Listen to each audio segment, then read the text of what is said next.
Hello once again, my fellow Jeti users. Welcome back to my workshop. Well, I've just finished my morning espresso, so it's time to make a video. And today's question is, can I have a timer which is started and stopped by the throttle, but which does not reset back to zero when I switch the transmitter off then on again, so that in effect it will record the total motor runtime? Yes, you can. Jeti has already built in all the facilities to do this for us. So let's have a look at how we do it. We'll go into timers, of course. We'll create a timer, edit that. We'll give it a label and let's call it total time.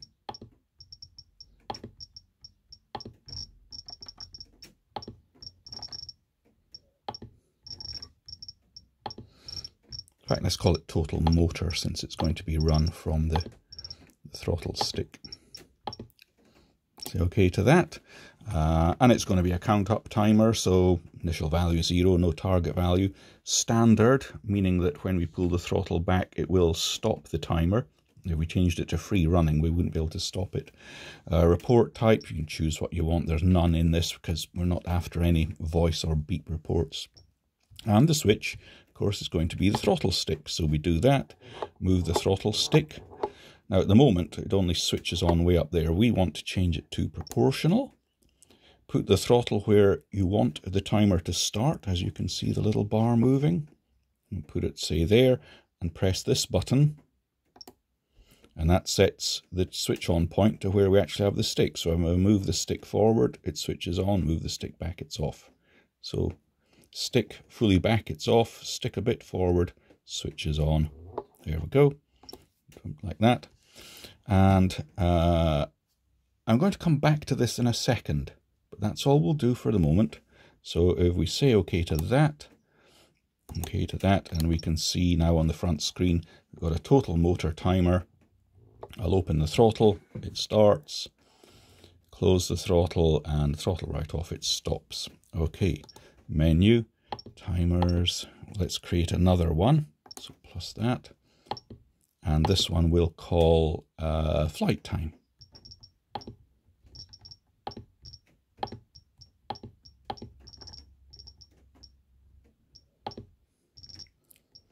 So this one is going to be just the time that the motor is running on this particular flight. So we'll keep exactly the same settings. Switch again will be throttle, proportional, set it to roughly where we want it to start, say OK to that, off we go. Right, let's take a look at the front. And so if we open the throttles, they both run, they both stop. Let's clear them out. There we go.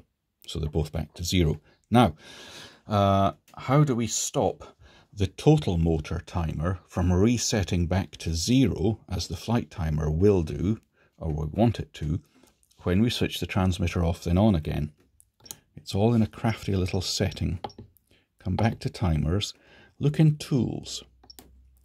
The timers will reset at power up if the reset type is, and it defaults to, short reset. The choices are none. So none of your timers will reset at power up. If the reset type is a short reset, that timer will reset at power up. If the reset type is any, it will reset all of them at power up. So short, none, short resets, or all. What does it mean by a short reset? Let's go and have a look. Edit. By default, a timer has a reset type of short reset, but you can change it to long reset. And because we've set the power up reset as all the short resets, this one being a long reset won't reset. Okay, so the flight time one will just, being a short reset, will go back to zero when we power up the transmitter. Okay, let's prove it. So This one we're going to use as the total time the motor has ever run in its life, well, as recorded by the transmitter stick anyway, and this will be just the motor run time during this particular flight. So I'll open the throttle and off we go. We'll let it build up a little bit of time. I'll close the throttle to stop it. So now there we are. Let's switch off the transmitter. My goodness, it needs a good dusty clean, doesn't it? Switch it back on again. And there we are. See, it's reset the individual flight timer, but the total motor time has remained. And if I open the throttle stick again, off it goes. And it carries on total cumulative time, even though the transmitter was switched off. I have no idea how that would be affected if you ever had to change the battery. But I assume it's held in a non-volatile memory, like all the aircraft memories, etc. So presumably that would manage to live on. Okay, so there you go. There's how you can keep a timer running forever if you want. Have fun with that.